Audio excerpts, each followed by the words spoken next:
Hello friends, ഇന്ന് നവാഗതനായ Sreejith Babu direct ചെയ്ത പൈങ്കിളി എന്ന് പറയുന്ന ഒരു സിനിമയാണ് ഞാനിന്ന് കണ്ടത്. എഴുതിയിരിക്കുന്നത് ജിത്തു മാധവനാണ്.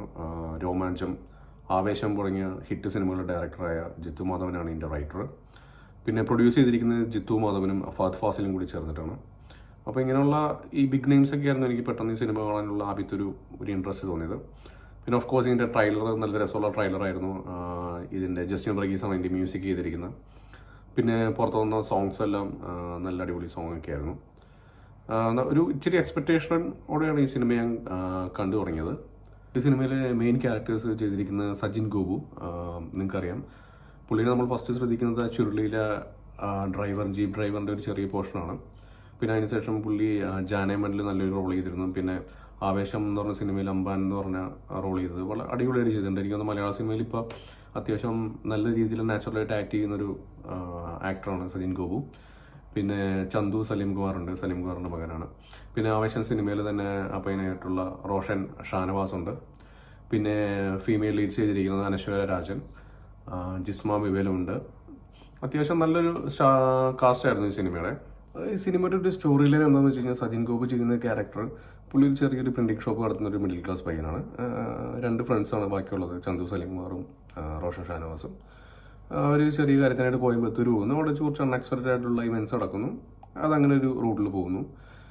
പിന്നെ ഉള്ളത് അനശ്വര രാജൻ്റെ ക്യാരക്ടർ എന്ന് പറഞ്ഞാൽ, ആ പെൺകൊച്ചെന്ന് വെച്ചാൽ ഒരു പൈങ്കിളായിട്ടുള്ള പെൺകൊച്ചാണ്. ആരുടെപ്പം വേണമെങ്കിലും ഒളിച്ചോടാൻ വേണ്ടി എങ്ങനെയെങ്കിലും വീട്ടിൽ നിന്ന് ഒളിച്ചോടണം എന്നുള്ള രീതിയിൽ ജീവിക്കുന്ന ഒരു പെൺകൊച്ച്. ഇത്തിരി വീടായിട്ടുള്ളൊരു ക്യാരക്ടറായിട്ട് തോന്നി. എനിക്ക് അത്ര സുഖമായിട്ട് തോന്നിയില്ല ആ ക്യാരക്ടർ. സുഖു എന്ന് പറയുന്ന ഈ ക്യാരക്ടറും അനശ്വര ചെയ്യുന്ന ക്യാരക്ടറും തമ്മിൽ പിന്നീട് മീറ്റ് ചെയ്യും. പിന്നെ തുടർന്നുള്ള കാര്യങ്ങളാണ് സിനിമയിലുള്ളത്. മൊത്തത്തിലൊരു ഹ്യൂമർ ബേസ്ഡ് ആയിട്ട് കഥ പറയാനാണ് ഡയറക്ടർ ശ്രമിച്ചത്. ആദ്യത്തെ ഒരു പോർഷനൊക്കെ നമുക്ക് അത്യാവശ്യം കുഴപ്പമില്ല, ഫസ്റ്റ് ഹാഫ് വരെയൊക്കെ നമുക്ക് കണ്ടിരിക്കാമായിരുന്നു. പക്ഷേ ഇതിനകത്ത് ഒരു സീൻ ഒഴിച്ച് എനിക്ക് തോന്നുന്നു ബാക്കിയുള്ള സീനിലൊന്നും ഇവർ പറയാൻ ശ്രമിച്ച ഹ്യൂമറൊന്നും ഒരു രീതിയിലും വർക്കൗട്ട് ആയിട്ടില്ല എന്നാണ് എനിക്ക് പേഴ്സണലി തോന്നിയത്. മിക്കതും ഹ്യൂമറിന് വേണ്ടി അങ്ങ് എഴുതി കൂട്ടിയ പോലെ തോന്നി.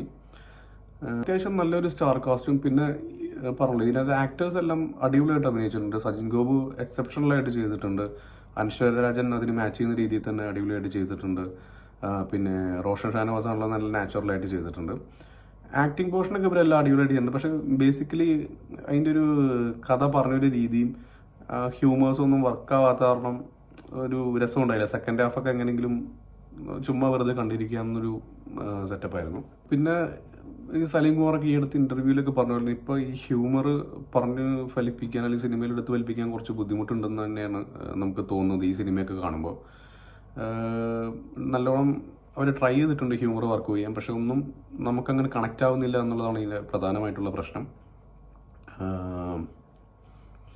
മറിച്ച് ടെക്നിക്കലി സിനിമ നല്ല രീതിക്ക് തന്നെയാണ് എടുത്തു വെച്ചിരിക്കുന്നത്. സിനിമാറ്റോഗ്രാഫി ആണെങ്കിലും മ്യൂസിക് ആണെങ്കിലും അങ്ങനെയുള്ള ബാക്കിയുള്ള കാര്യങ്ങളൊക്കെ നല്ല വൃത്തിക്ക് തന്നെ ചെയ്തിട്ടുണ്ട്. But totally as a whole film എനിക്കിത് നമുക്ക് കണക്റ്റ് ആകുന്നില്ല. മൊത്തത്തിൽ എനിക്ക് തോന്നുന്നൊരു കിളിപോയ സിനിമയായിട്ടാണ് എനിക്ക് പൈങ്കിളി തോന്നിയത്. എനിക്ക് തോന്നുന്ന കുറച്ച് എക്സ്പെക്റ്റേഷനോടുകൂടി കണ്ടതുകൊണ്ടാവാം ഈ ജിത്തു മാധവൻ്റെ ഈ പറഞ്ഞ പോലെ ഫഹദ് ഫാസിലിൻ്റെയൊക്കെ പേര് കണ്ടിട്ട് ഒരു പ്രതീക്ഷ ഒന്നുമില്ലാതെ ചിലപ്പോൾ കണ്ടായി കഴിഞ്ഞിട്ടുണ്ടെങ്കിൽ ചിലപ്പോൾ ഇഷ്ടപ്പെടുമായിരിക്കാം. പക്ഷേ എനിക്ക് പേഴ്സണലി ഇതിലെ ഹ്യൂമറും കാര്യങ്ങളാണെങ്കിലും മൊത്തത്തിൽ കഥയാണെങ്കിലും എല്ലാം കുറച്ച് എക്സാഗ്രേറ്റഡ് ആയിട്ട് തോന്നി. അപ്പോൾ നിങ്ങളും ഈ സിനിമ കണ്ടു നോക്കുക. നിങ്ങൾക്ക് തോന്നിയ അഭിപ്രായം കമൻറ്റ് ചെയ്യുക. അപ്പോൾ നമുക്ക് മറ്റൊരു സിനിമയുടെ റിവ്യൂ ആയിട്ട് കാണാം. അതുവരെ ബൈ.